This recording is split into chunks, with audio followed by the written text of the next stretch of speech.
Nessa noite nós estaremos num momento tão oportuno da vida da igreja. Nós estaremos aqui com um culto de celebração de ceia.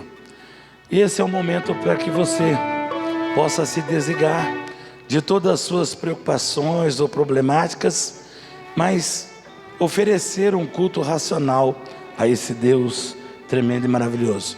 Amém? Quero convidar o nosso irmão Wendel. Vem cá, Wendel. Nosso irmão Wendel vai estar orando pela abertura do nosso culto. Amém. Amado Deus, soberano Pai, Deus que nos ensina a amar, Deus que transforma os nossos corações. E sabemos que somos um povo alegre, um povo realizado no Senhor, porque o Senhor traz contentamento aos nossos corações.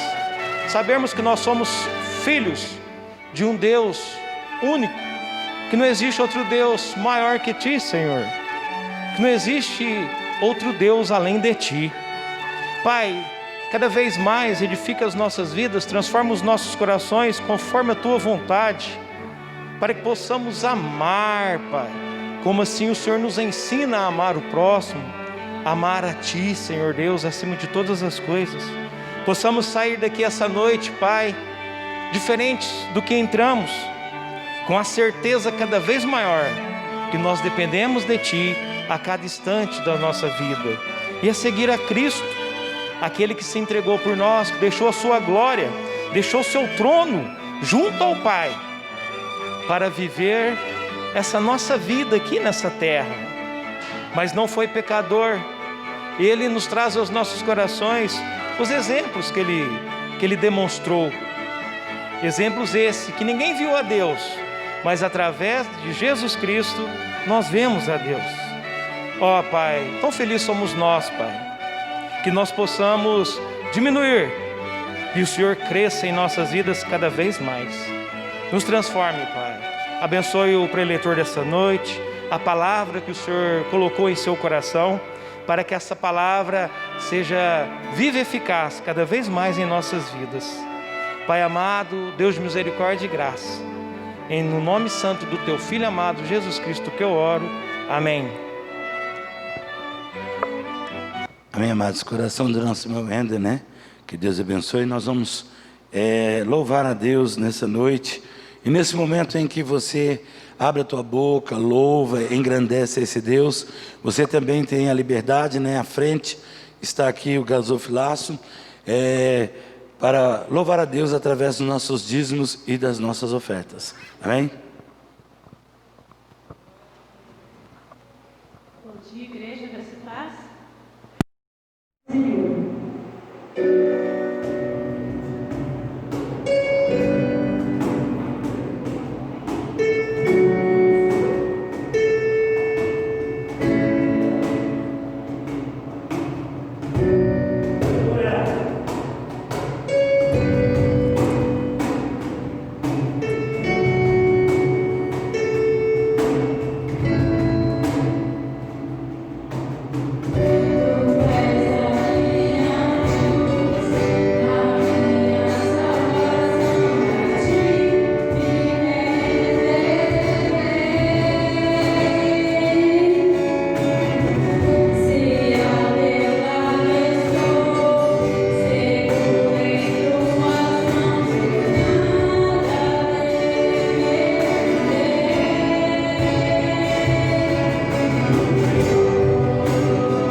Glória a Deus. Que Deus em Cristo continue abençoando nosso ministério de louvor por esses cânticos que enaltecem o nosso Deus. Eu quero aproveitar o ensejo que estamos de pé. Abra a tua Bíblia junto comigo. Livro de 1 Coríntios, no capítulo 11, do verso 17 em diante. Como eu disse antes, né? Hoje é um culto também todo especial. Todos os cultos são especiais, mas esse culto ele tem algo mais profundo, que é o culto em que vamos celebrar, né? Ou vamos participar da ceia do Senhor nosso Deus. Amém? Livro de 1 Coríntios, capítulo 11, do verso 17 em diante. Amém, igreja? Diz assim a palavra de Deus: nisto, porém, que vou dizer-vos, não vos louvo, porquanto ajuntais não para melhor, senão para pior. Porque antes de tudo ouço que, quando vos ajuntais na igreja, há entre vós dissensões, em parte eu creio. E importa que haja entre vós heresia, para os que são sinceros se manifeste entre vós. De sorte que quando vos ajuntais num lugar, não é para comer a ceia do Senhor, porque comendo cada um, toma antecipadamente a sua própria ceia, e assim um tem fome e outro embriaga-se. Não tendes, porventura, casa para comerdes e beberdes? Ou desprezai a igreja de Deus, envergonhais os que nada têm? Que vos direi? Louvar-vos-eis? Nisso não vos louvo.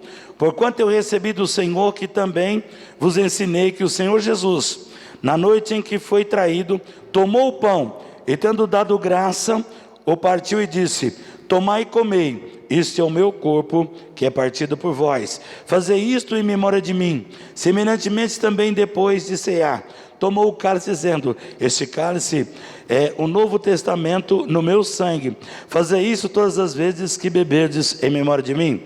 Porque todas as vezes que comerdes deste pão e beberdes deste cálice, anunciais a morte do Senhor, até que venha. Porquanto qualquer que comer este pão ou beber o cálice do Senhor indignamente, será culpado do corpo e do sangue do Senhor. Examine-se, pois, o homem a si mesmo, e assim coma deste pão e beba deste cálice. Porque o que come e bebe indignamente, come e bebe para a sua própria condenação, não discernindo o corpo do Senhor. Por causa disso, há entre vós muitos fracos e doentes, e muitos que dormem. Porque se nós julgássemos a nós mesmos, não seríamos julgados. Mas quando somos julgados, somos repreendidos pelo Senhor, para não sermos condenados com o mundo. Porquanto, meus irmãos, quando vos ajuntais para comer, esperais um pelos outros. Amém, amados? Podeis assentar. Essa é uma maneira, né, que Paulo encontra de dar uma chamada, ou seja, um puxão de orelha aos irmãos da igreja primitiva ali em Coríntios, porque havia dissensão entre os irmãos no modo de celebrar a ceia. Alguns que eram mais abastados, né, chegavam ali com os elementos em grande quantidade, e outros tinham dificuldades e até causava algum espanto e até escândalo entre os irmãos. E Paulo então manda a eles um modelo explicando a forma de que eles deveriam se comportar como igreja naquele momento da celebração da ceia do Senhor. Eu quero deixar bem claro nessa noite que a ceia, ela é um memorial. Quando Cristo ele parte aquele pão, quando ele divide aquele pão com os seus discípulos, ele faz ali um símbolo que aquele pão partido seria pedaço do seu corpo, que seria dividido com seus discípulos. Quando ele também divide o cálice, ele fala de uma nova aliança, que aquele vinho ali colocado simbolizaria uma nova aliança, simbolizaria o seu sangue, né? Alguns lugares por aí classificam, até denominam a ceia como santa, que após o momento que alguém ora pelos elementos, apresentando esse elemento a Deus, agora santificou. Eu digo a você que a ceia não salva. Eu digo a você que a ceia não cura. Eu digo a você que a ceia não liberta ninguém de algum vício que ela esteja aprisionado. A ceia ela é um memorial para que eu e você possamos ter à luz da memória a noite em que Cristo foi traído. Porque momentos antes dele ser traído, Paulo deixa bem claro aqui, ele ministra a última ceia, o último momento ali com os seus discípulos, com aqueles que dariam continuidade na obra de Deus, na propagação do Evangelho. E o interesse de Jesus é que eles aprendessem e convivessem em uma íntima comunhão. A ceia, ela nos traz uma comunhão e a lembrança de todo o sofrimento que o meu, o seu, o nosso Senhor Jesus padeceu. Pastor, mas e para mim participar da ceia? Queridos, é preciso ser convertido ao Senhor Jesus Cristo, ter passado pelas águas batismais, e como está em 2 Coríntios capítulo 5, 17, se estáis em Cristo agora, nova criatura é uma novidade de vida, vive em novidade de vida em todo momento. Pode haver qualquer circunstância difícil, pode haver obstáculos e até mesmo muitos desafios, mas nem por isso você não deixa de ser homem e mulher de Deus. E é preciso fazer parte de uma igreja, é preciso estar ligado a uma igreja aqui na face da terra, aonde você serve ao Senhor, aonde você congrega ao Senhor, aonde você louva ao seu Deus. E a igreja que você representa aqui na face da terra é a igreja do Senhor Jesus. Amém? Por isso nessa noite nós vamos ter essa oportunidade. Mas eu quero aqui nessa noite deixar bem claro, eu fiz isso no último culto de ceia e não posso esquecer. Talvez no decorrer dessa semana houve alguns imprevistos, talvez até mesmo hoje. Eu disse na última ceia, vou sempre repetir, nós temos às vezes uma facilidade de nos autodisciplinar. Quando eu saí de casa, pastor, sabe por que eu não vou participar da ceia? Não. Por quê, irmão? Não, pastor, eu não vou participar porque quando eu saí de casa, minha esposa demorou, eu estava no carro, e ainda quando ela entrou, ela bateu a porta, e nós trocamos algumas palavras ofensivas. Aí eu não estou me sentindo bem, sabe? Então não quero participar da ceia, não quero estar. Querido, você veio no lugar certo, você está na hora certa. É preciso não deixar o sol se pôr sobre as nossas iras, ou talvez mesmo as nossas angústias. Eu quero convidar você nesse momento, nós vamos ficar de pé, nós vamos estar orando, certo? Nós vamos orar nesse sentido. Você vai apresentar agora a tua vida, você vai colocar a tua vida no altar do Senhor, e com toda a liberdade que Deus te dá, para depois no momento da ceia, você estar participando, amém? Pai, eis aqui a tua igreja, Deus, os teus filhos e os teus servos, a quem o Senhor a nós tem confiado, para liderarmos, para aconselharmos e para ensiná-los. Deus, nós estamos em um culto onde é um memorial da prisão, do sacrifício, da morte e da ressurreição do Senhor Jesus. E nós queremos nesse momento de comunhão, ó Pai, participar de tudo que vai acontecer. Por isso nós estamos pedindo ao Senhor, perdoe os nossos pecados, ó Pai. Perdoe tudo aquilo que nós temos feito que não te agrada, mas permita-nos nessa noite, em uma só comunhão, enaltecer e engrandecer o teu nome e participar desses elementos para que o nome do Senhor seja glorificado. Obrigado a Deus por tão grande amor sobre nossas vidas. Obrigado, ó Pai, por aqueles a quem o Senhor trouxe nesse primeiro momento. E obrigado, ó Pai, por esse momento tão importante no nosso ministério e na vida da tua igreja. Assim nós oramos agradecidos, em nome de Jesus. Amém, amados? Ainda de pé, irmãos, eu quero convidar o nosso irmão Gilmar. Nosso irmão Gilmar vai vir à frente e vai orar, apresentando os elementos nessa noite. Bem?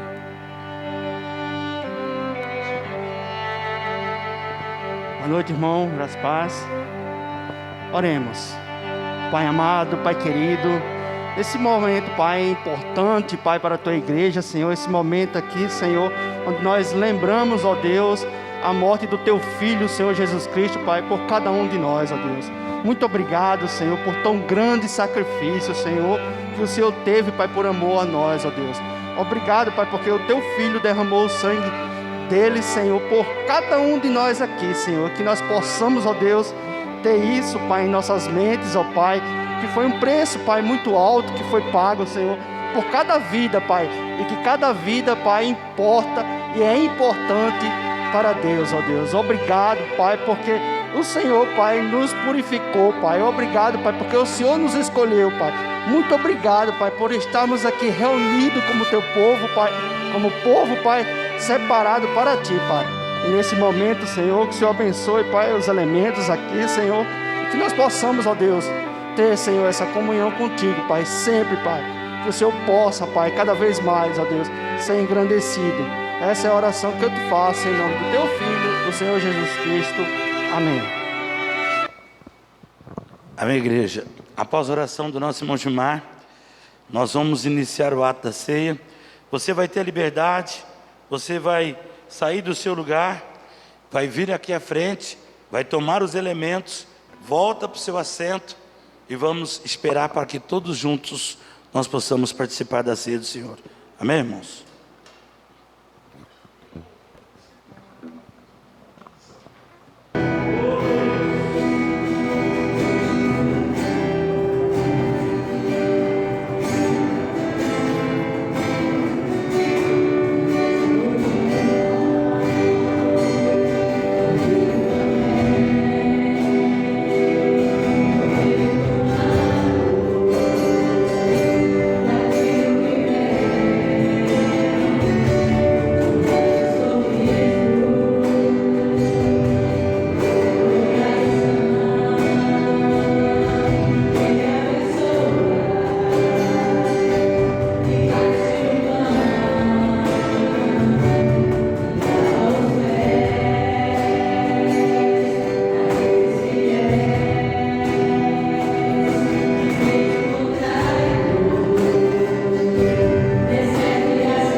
Versículo 24. Tendo dado graça, o partiu e disse: tomai e comei, esse é o meu corpo que é partido por vós, fazei isto em memória de mim. Participar do corpo do Senhor, igreja.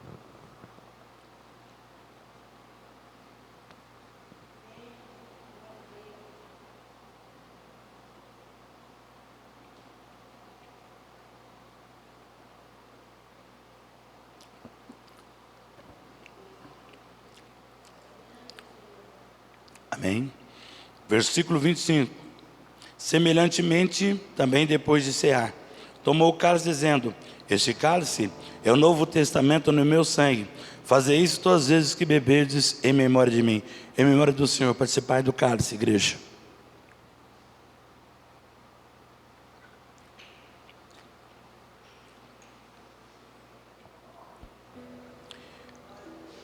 Glorificado e exaltado é o nome do Senhor. Obrigado ao Pai nessa noite, mais uma vez, como igreja do Senhor, como filhos e servos, ó Deus, participarmos desse momento tão solene, que é a celebração da ceia do Senhor, aonde nos traz a memória, a tua prisão, o teu sofrimento, a tua morte e a tua ressurreição. Obrigado, ó Deus, por tudo quanto o Senhor já fez, ainda há de fazer sobre as nossas vidas. Obrigado pelas vidas, obrigado por essa oportunidade. Assim nós oramos, ó Deus, em nome do Senhor Jesus. Estou para o eleitor nessa noite, né? Pastor Johnny está com a responsabilidade de transmitir a palavra. Graças a Deus, irmãos. Os irmãos podem ficar à vontade, pode sentar. Pode ficar bem tranquilo aí. Feche seus olhos, vamos orar. Pai, nós somos gratos ao Senhor. Obrigado, Pai, pelo teu amor. Obrigado, Pai, pela eterna salvação. Obrigado porque o Senhor tem cuidado de cada um de nós.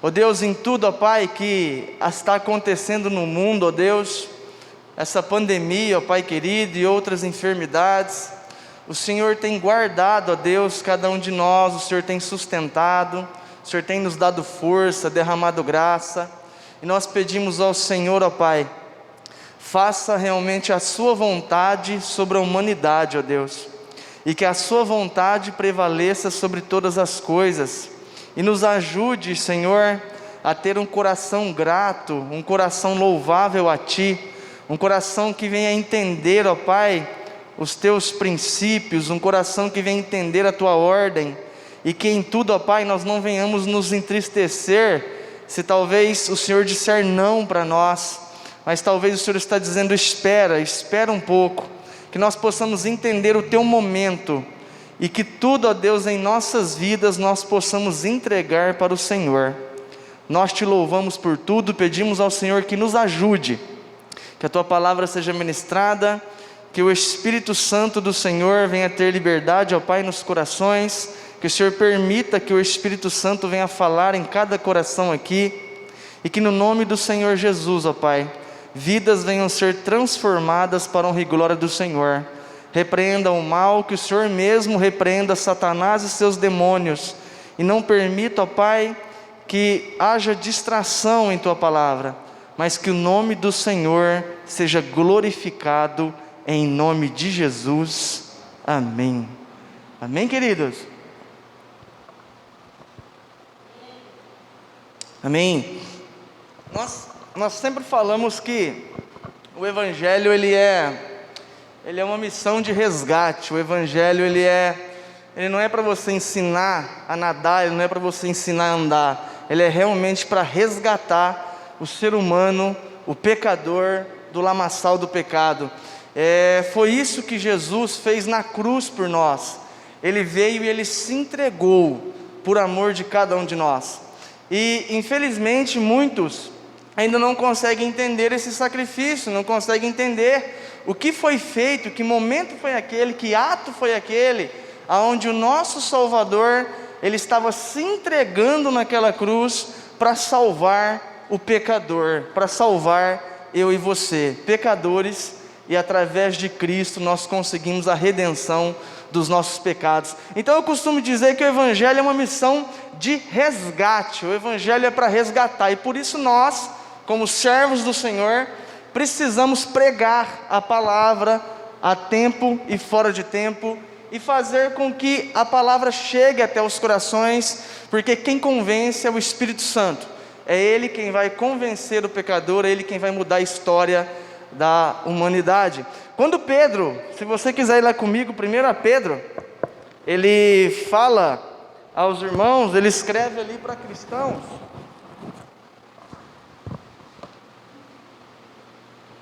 Primeira Pedro 1, do versículo 18 ao 21, ele escreve ali a cristãos, e ele está falando a pessoas realmente resgatadas pelo sangue do Senhor Jesus, e diz assim: sabendo que não foi com coisas corruptíveis, como prata ou ouro, que fostes resgatados da vossa vã maneira de viver, que por tradição recebeste dos vossos pais, mas com o precioso sangue de Cristo. Para aqui, isso é fantástico.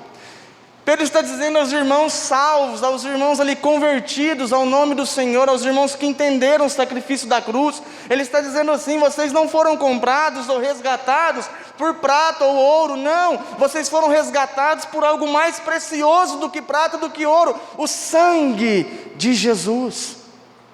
O sangue precioso de Cristo na cruz do Calvário, irmãos. Vocês foram resgatados. Não foi por qualquer preço, foi pelo sangue do Filho de Deus. O próprio Cristo derramando sangue por amor de nós.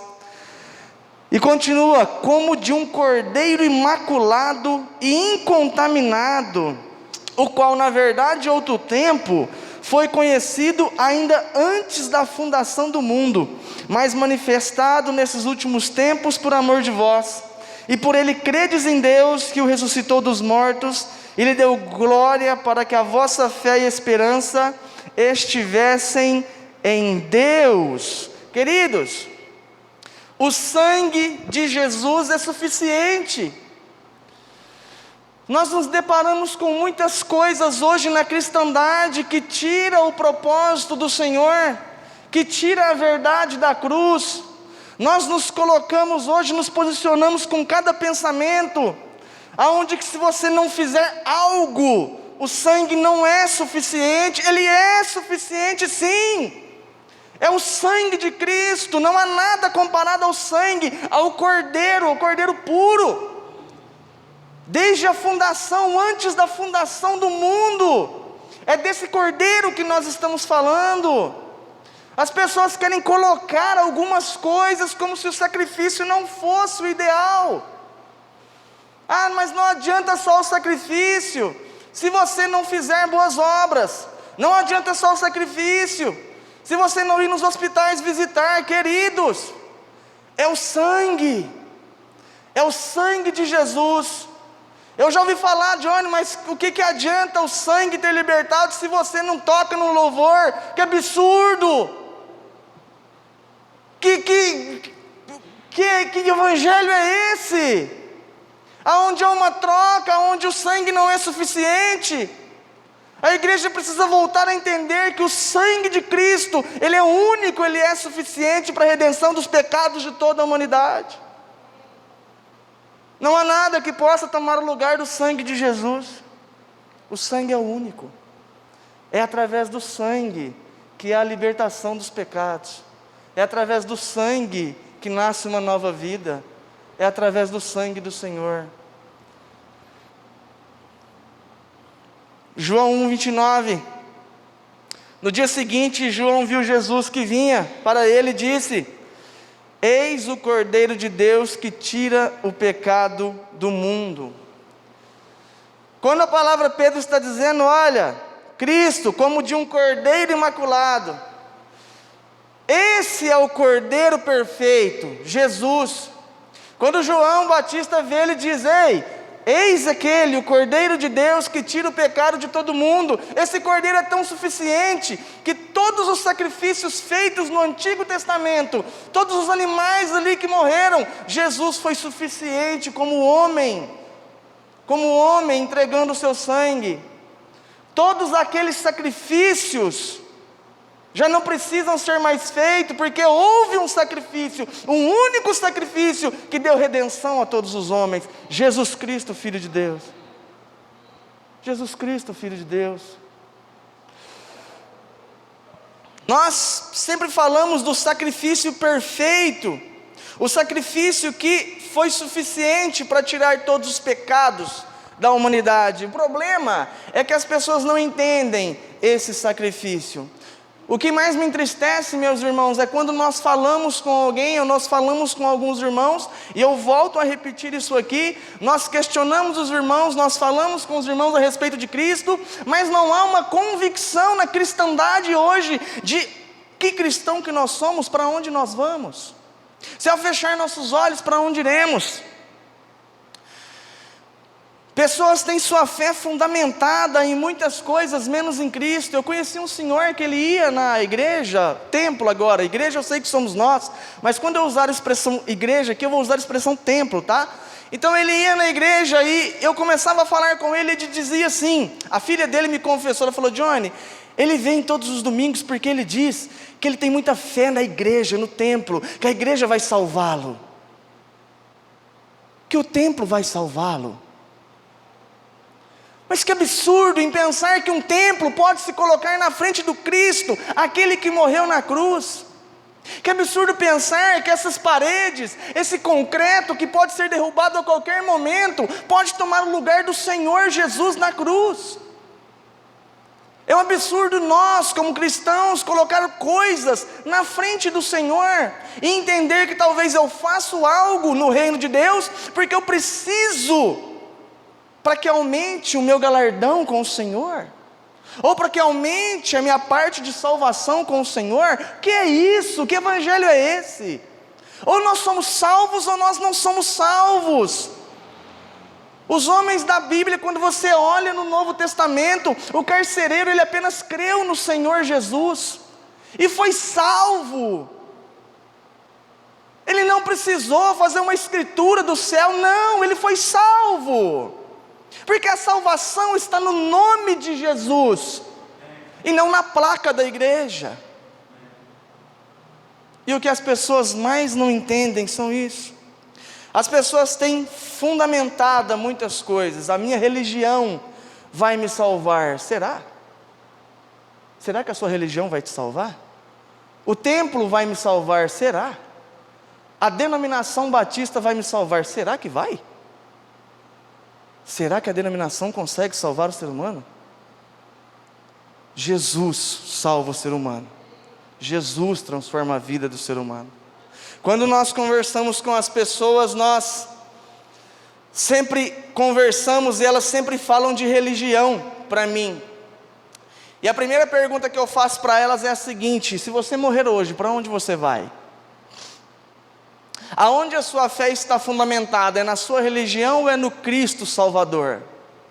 E muitas das pessoas, pasmem, acreditem se quiser, com muito tempo de congregados, irmãos reunidos, eles dizem: olha, mas eu vou na igreja. Eu não perguntei se você vai na igreja, eu perguntei para onde você vai quando você morrer. E a pessoa não tem convicção, ela fala: olha, então eu acho. Não, mas não acha, a Bíblia não acha, ela confirma, ela afirma. Para onde você vai? Ah, mas eu faço boas obras e eu sempre estou nos cultos. Mas será que a denominação existe antes da fundação do mundo? Será que esse templo existe antes da fundação do mundo? Será que a religião existe antes da fundação do mundo? Antes da fundação do mundo, Jesus Cristo, o Senhor, o único que pode libertar e salvar, livrar o homem, derrubar as escamas dos olhos, para que o pecador seja salvo, através do sangue de Jesus. Através do sangue de Jesus. Nós ficamos muito tristes quando alguns pastores tentam colocar algumas coisas para que você seja salvo. E nós ficamos mais tristes ainda quando os irmãos acreditam. A Escritura está aqui, irmãos. Nós só precisamos lê-la para você entender que é graça, é de graça. É graça de Deus que foi manifestada através de Cristo Jesus. Graça de Deus. Filipenses, vamos lá comigo? Eu deixei o meu mais marcadinho aqui para não perder um pouquinho de tempo, para a gente poder ir mais rápido. Filipenses 2, nós vamos ler do versículo 5 ao versículo 11. E diz assim: de sorte que haja entre vós o mesmo sentimento que houve também em Cristo Jesus, que sendo em forma de Deus, não teve por usurpação ser igual a Deus, mas aniquilou-se a si mesmo, tomando a forma de servo, fazendo semelhante aos homens. E achando na forma de homem, humilhou-se a si mesmo, sendo obediente até a morte, e morte de cruz. Pelo que também Deus, o Pai, o exaltou soberanamente, e lhe deu um nome que está sobre todo nome, para que o nome do Senhor se dobre todo o joelho do que estão no céu e na terra e debaixo da terra, e toda língua confesse que Jesus Cristo é o Senhor, para a glória de Deus Pai. Aqui não está dizendo que a denominação A ou B tem todo o poder no céu e na terra. Não está dizendo que a sua religião tem poder no céu e na terra. Aqui está dizendo que o Filho de Deus tem poder no céu e na terra e debaixo da terra. O Filho de Deus. Quando nós começarmos a entender que foi através do sacrifício de Cristo, nós vamos começar a enxergar e entender que se não for o sangue, de nada adianta. Só Jesus pode mudar a história do pecador. Só Jesus muda a história do pecador. Johnny, mas eu sou bom, eu pago minhas contas. Johnny, eu não respondo a minha esposa, eu cuido bem dos meus filhos, eu preciso ser salvo, eu faço caridade. A sua caridade existiu antes da fundação do mundo? Você existiu antes da fundação do mundo? Tem alguém tão velho aqui assim? Não. Jesus, antes da fundação do mundo, Ele já existia. É o Senhor. O Evangelho, ele tem impactos, querido. Impacto positivo ou negativo. Eu estava falando com o Richard ontem, e nós começamos a conversar sobre isso, porque ele estava abrindo um particular comigo, e nós começamos a conversar sobre o impacto que causa na vida das pessoas. E o Evangelho, ele causa dois impactos nas vidas das pessoas. Um é o impacto positivo, ou ele também pode ser impacto negativo. Como o Evangelho pode causar um impacto negativo? Nós vamos entender que o Evangelho do Senhor, a graça do Senhor, esse Evangelho pregado, ele causa duas linhas de raciocínio na vida das pessoas. Eu vou contar uma história aqui para você, duas historinhas, bem rápidas, eu até anotei. Uma delas, só para que você entenda. Uma delas, uma grande fábrica de tênis, europeia, ela decidiu investir e melhorar o seu desenvolvimento e suas vendas, e ela pensou em investir em um país de terceiro mundo. E ela faz o seguinte, ela manda 2 coordenadores para lá. E esses coordenadores chegam lá, o primeiro coordenador liga e fala com o diretor, ele diz assim: olha, cancelem todas as vendas, parem de fabricar, não fabriquem. Aqui não há mercado, o povo anda descalço, nós não vamos conseguir produzir aqui. 5 minutos depois liga o segundo vendedor: aumentem o faturamento, produzam 3 vezes mais, aqui há mercado, as pessoas andam descalças. Engraçado, um mesmo ponto de vista, uma mesma situação com 2 pontos de vista diferentes. 2 pessoas no mesmo lugar, mas com 2 pensamentos diferentes, um positivo e um negativo. A segunda foi uma reportagem, essa aconteceu de verdade, foi uma entrevista numa fábrica de biscoitos, e o repórter da emissora foi entrevistar a moça da fábrica de biscoitos. Ela falou assim: olha, como é que é trabalhar aqui nessa fábrica? E a moça falou: nossa, é um tédio, eu odeio esse cheiro de biscoito. Nossa, toda hora cheiro de biscoito, toda hora cheiro de biscoito, me dá vontade de vomitar, é terrível isso daqui, eu não aguento mais, eu preciso mudar de trabalho, porque eu não posso ficar aqui, o cheiro é insuportável, eu acostumei com esse cheiro, e não sai do meu nariz, eu vou comer frango, eu sinto cheiro de biscoito, é horrível. E esse mesmo repórter chegou um segundo funcionário e disse: olha, qual a sensação de trabalhar na fábrica? Ai, aqui é uma delícia. Nossa, tem um biscoito de chocolate, quando você coloca ele no forno, ai, aquele cheiro, meu Deus do céu, dá vontade de comer todos esses biscoitos que está aqui. É uma delícia essa fábrica, o cheiro que exala é um cheiro muito gostoso. Olha, eu amo trabalhar aqui, é um cheiro que eu levo para minha casa. Na mesma fábrica, 2 posições diferentes. E a pergunta que fica para nós hoje é: que cheiro você sente ao ouvir o Evangelho do Senhor? Que cheiro você sente? Será que você sente um cheiro bom? Ou será que você sente um cheiro ruim? Será que quando falam de Jesus para você, que quando vão falar de Jesus para você, ixi, nós não podemos falar de futebol? A gente não pode mudar de assunto? Não, vamos falar de outra coisa. Será que o cheiro que você sente é um cheiro agradável? Ou será que dá ânsia? Qual o cheiro que nós estamos sentindo ao ouvir o nome do Senhor Jesus? Como você é afetado ao ouvir o nome do Senhor Jesus? Eu vou dar alguns exemplos para os irmãos de duas situações que aconteceram e os irmãos vão lembrar, positivamente e negativamente. Os irmãos vão acompanhar comigo. Primeiro ponto, a arca de Noé. Nesse tempo Noé pregou aquelas pessoas dizendo que viria um dilúvio e a única forma de salvação seria a arca. A arca que Deus ali o ajudou na construção, e Noé, eu creio que também precisou de artimanhas ou mão de obra. Pessoas vieram ali mexer nas tábuas, organizar as coisas junto com Noé, e Noé pregou para aquelas pessoas. Mas a pergunta é: quantos entraram na arca? A humanidade pereceu. Ninguém acreditou em Noé. A arca simbolizava Cristo. Aqueles que estão dentro da arca estão salvos. Aqueles que estão fora da arca estão perdidos. Ninguém creu. Ninguém acreditou. Noé é louco. Chuva, nunca vimos isso. E ninguém acreditou nele. Mas quando o dilúvio veio, as pessoas morreram. As pessoas morreram. A mesma arca que era para salvação é a mesma arca que foi para condenação. É a mesma arca.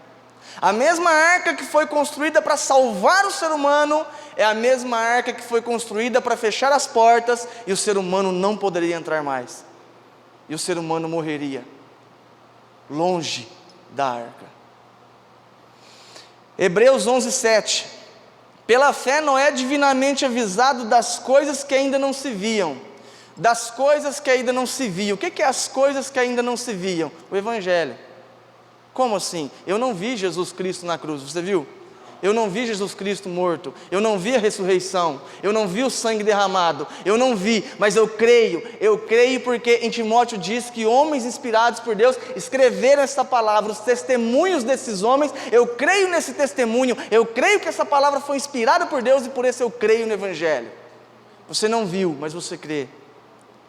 Temeu, e para a salvação da sua família preparou a arca, pelo qual condenou o mundo. Olha isso.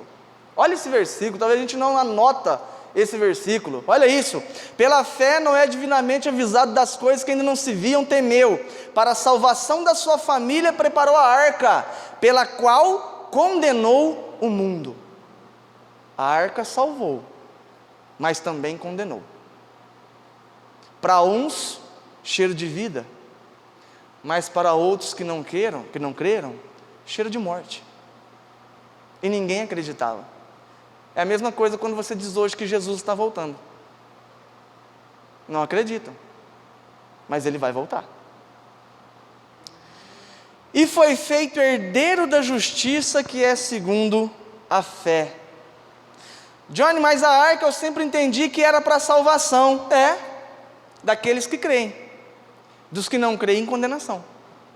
Morte foi lançada ali. E não foi pouca morte não. O dilúvio foi mundial. Foi algo... Não pensa que você já viu... Você viu o noticiário de uma tsunami. Aquilo foi uma marola perto do que foi o dilúvio. Muitas pessoas morreram. E a arca estava lá. Só precisava de você entrar dentro dela. Mas a humanidade não quis.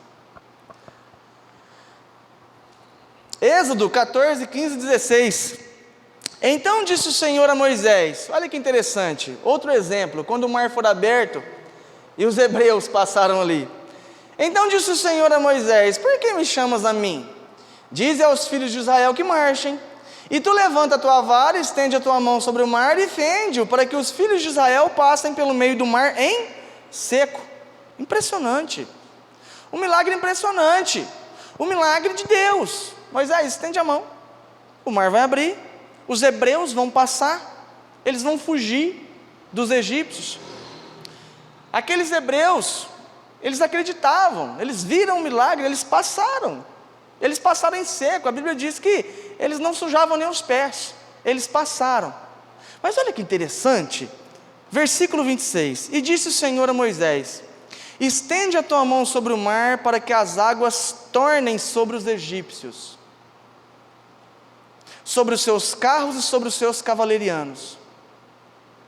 O mesmo milagre que salvou aqueles que creram, é o mesmo milagre que condenou aqueles que não creram. Ao mesmo tempo que um cheiro de vida, havia cheiro de morte. Cheiro de vida para aqueles que creram, cheiro de morte para aqueles que não creram. Queridos, assim é o Evangelho. Quando você vai pregar a palavra do Senhor para alguém, você é o mesmo cheiro, ele exala o cheiro do Senhor. Nós vamos ver isso lá na frente. Mas para alguns é cheiro de morte. As pessoas não querem. As pessoas não querem. E nos basta clamar ao Senhor e orar, para que o Senhor venha salvar essas vidas. Mas quando você chega a apresentar o Evangelho para alguém, você está colocando um machado no meio da cabeça dela. É a decisão. Ou ela é salva ou ela não é salva. Esse é o Evangelho. Filipenses 1:28. Em nada vos espanteis do que resistem, o que para eles na verdade é indício de perdição, mas para vós de salvação, e isto é de Deus. Olha, presta atenção nisso. Ele está dizendo o seguinte: olha, o mesmo Evangelho de Jesus, Richard, que nós pregamos, o Evangelho de Cristo, é o mesmo, mas para alguns é indício de perdição, mas para nós, lavados e remidos no sangue de Jesus, isso para nós é salvação. É salvação para nós que cremos no Senhor Jesus, como Senhor e Salvador de nossas vidas. É salvação eterna. Mas para aqueles que rejeitam, condenação eterna.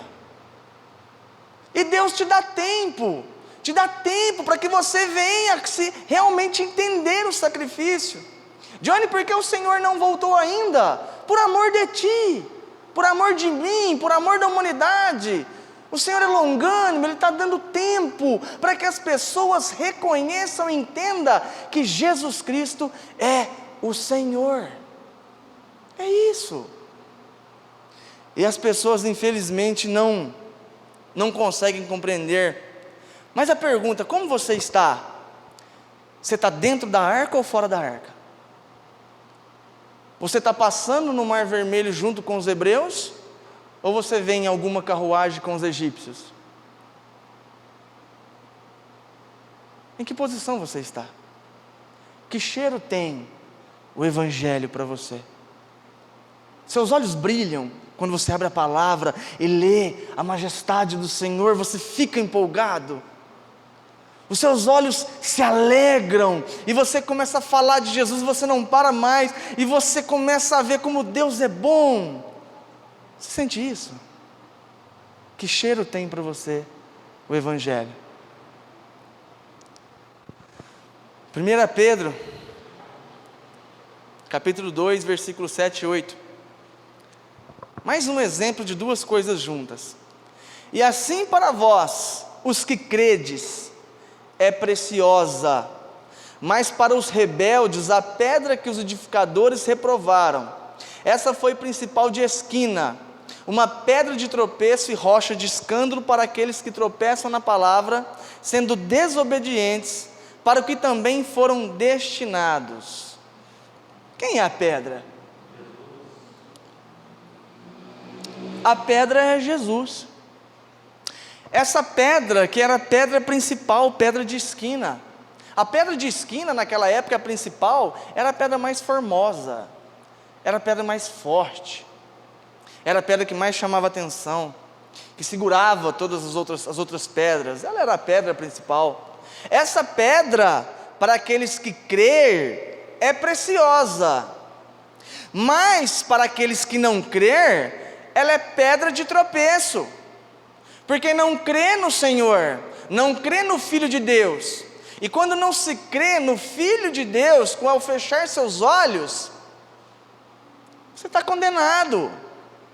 Você está condenado, porque o seu passaporte para o céu é o sangue de Jesus, é o sangue do Cordeiro, é o crer no Senhor Jesus como Salvador. Suas obras não vão te levar para o céu.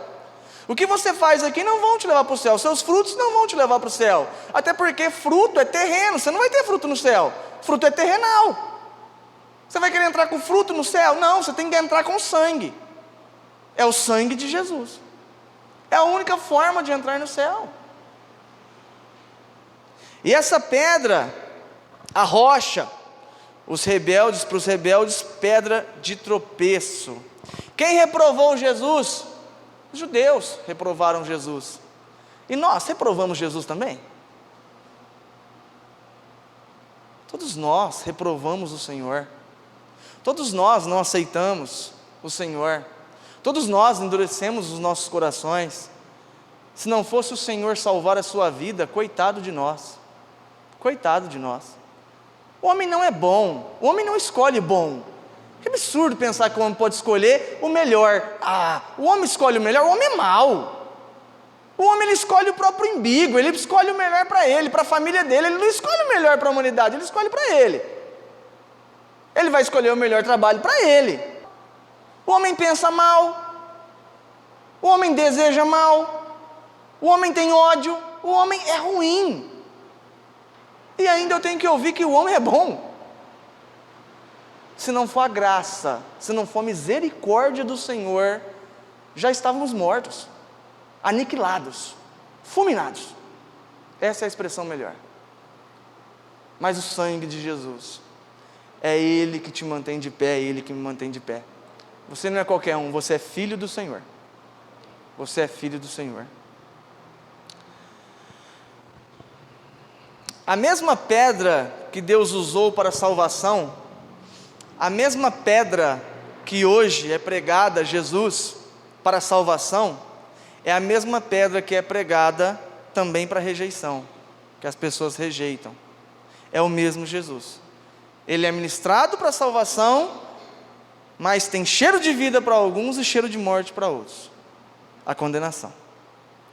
Aqueles que não creem, ou não creram, não vão escapar. Infelizmente o ser humano ele vai ter um encontro um dia ou outro, não vai ter como, não vai escapar. Se você não crê, fique tranquilo. Deus está te dando a oportunidade de crer no Senhor Jesus. Mas e se não creu? Você enfrentará o juízo. É isso que a palavra está dizendo em Tessalonicenses. Olha, vai chegar o dia. Quando? Não sei, mas vai chegar. E vai pegar todos aqueles, vai ser algo, vai te pegar de surpresa. Por quê? Porque você não creu. A condenação está aí. E não vai ter como você fugir do olhar do Senhor. Porque aquele mesmo homem que ressuscitou como homem, virá como homem julgar também. Só que agora ele não vem mais para salvar, ele vem para condenar. Ai daqueles que enfrentarem o juízo de Deus, o juízo do Senhor. Ai daqueles. Só que a continuação do versículo 4 e 5. Mas vós, isso é fantástico. Mas vós, irmãos, sabe quem é os irmãos aqui, pastor Edson? Os salvos em Jesus. Já não estáis em trevas, para que aquele dia vos surpreenda como ladrão. Você espera a vinda do Senhor? Claro que espera, mas para ser surpreendido? Não, para reinar com o Senhor, para ser levado aos céus, para ser arrebatado com Cristo, onde Ele vem em busca da sua igreja. Mas vós não andais nas trevas, andais na luz. E ele continua, para que o dia não vos surpreenda como um ladrão, porque todos vós sois filhos da luz e filhos do dia. Nós não somos da noite e nem das trevas. Aonde você está? Você está na luz do Senhor? Aonde você está? Ou você está parecendo alguém que não enxerga, que vive no escuro e começa a palpar para saber onde está, não sabe para que lugar vai? Aonde você está? Se você fechar seus olhos hoje, para onde você vai? Se você morrer nesse momento, para onde você vai? Onde você vai estar? Na luz? Estará com o Senhor? Que cheiro tem o Evangelho para você? Que cheiro tem o Evangelho para você? A pergunta que divide os pensamentos é essa: se morrer hoje, para onde vai? Talvez alguns religiosos podem até dizer: eu tento viver da melhor maneira possível, por isso eu vou nos cultos. Para onde você vai? Não, eu tento fazer a melhor coisa possível. As pessoas não conhecem, mas eu sou uma pessoa muito boa, viu, Johnny? Isso não te leva para o céu. Para onde você vai? Para onde você vai? As pessoas não conhecem o Cordeiro de Deus que tira o pecado do mundo. Uma coisa que assusta a cristandade, uma vez eu preguei, e a mensagem era: ora vem o Senhor Jesus. A igreja se assustou, ela espantou. Mas Jesus não pode voltar agora, eu ainda estou fazendo faculdade, eu preciso casar. Não, mas eu tenho meu trabalho, Johnny, mas se Jesus voltar, e agora? Querido, se a volta de Jesus causa esse sentimento em seu coração, há algo muito grave com você. Há algo muito grave com você. A volta de Jesus precisa ser celebrada todos os dias. Que Ele venha. Ora, vem, Senhor Jesus. Vem. Vem buscar os seus. Vem, para nós estarmos junto contigo, Senhor, a eternidade. Se causa medo em você, reveja seus conceitos. Mateus 3,10, um outro exemplo. 10 e 11. E também agora está posto o machado à raiz das árvores. Toda árvore, pois, que produz bom fruto, é cortada e lançada no fogo. E eu em verdade vos batizo com água para o arrependimento, mas aquele que vem após mim é mais poderoso do que eu, cujas as alparcas não sou digno de levar. Ele vos batizará com o Espírito Santo e com fogo. Olha isso. Duas situações diferentes. Com o Espírito Santo e com fogo. Ele vos batizará com o Espírito Santo e com fogo. O Espírito Santo para os salvos e fogo para aqueles que não creram no Senhor Jesus. E ele vai dando uma continuação, porque esse texto, ele não fala aqui de línguas de fogo, ele fala de juízo de fogo. Aqui é um juízo de Deus. Ele está falando: olha, duas situações, eu vou batizar com o Espírito Santo salvos, mas o fogo cairá sobre aqueles que não creram. Querido, e muito cuidado quando a gente pensar em fogo, que os irmãos têm um pensamento que o pé redondinho está lá no meio do fogo, sapateando e pegando fogo no chão. Não, fogo dói, arde, é um sentimento, aquilo não é simbólico, cuidado. Aquele fogo é que é incômodo, aquilo é constante, eterno, o perdido é dor eterna, tá, queridos? É terrível. E ele vem, continua o texto no versículo 12 assim: olha isso, como ele está falando de juízo aqui, de salvação e de juízo. Ele fala: olha, em sua mão, na mão de quem? De Deus, ele tem a pá. Ele limpará a sua eira, recolherá no celeiro o seu trigo. Muda aqui: recolherá no celeiro os seus salvos, e queimará a palha com fogo, queimará os perdidos com fogo que nunca se apagará. O mesmo texto, duas situações: salvo e condenado. Trigo, aqueles que creem no Evangelho; palha, aqueles que negam a salvação. Para alguns, cheiro de vida, mas para outros, cheiro de morte. Para encerrarmos, 2 Coríntios 2, 14 e 15. E graças a Deus que nos faz triunfar em Cristo, e por meio de nós manifesta em todo lugar o cheiro do seu conhecimento. Olha, isso é fantástico, olha isso. Porque para Deus somos o bom cheiro de Cristo, nós que se salvam e nós que se perdem. Johnny, o que é isso? Quem triunfa? Os filhos, os salvos no Senhor Jesus. Mas o cheiro é o mesmo. Nós exalamos o cheiro de Cristo. Quando eu vou ministrar a palavra do Senhor para o incrédulo, é o cheiro de Cristo que é exalado, é o mesmo cheiro para ele, é o mesmo cheiro para mim. Só que para Deus, que conhece todo o coração do homem, para Deus, para alguns, olha o que ele diz: porque para Deus somos o bom cheiro de Cristo, nós que se salvam e os que se perdem. Ou seja, versículo 16: para este, certamente cheiro de morte para a morte, mas para aquele cheiro de vida para a vida. Cheiro de vida para a vida. Que cheiro você tem? Qual o cheiro que você exala do Senhor?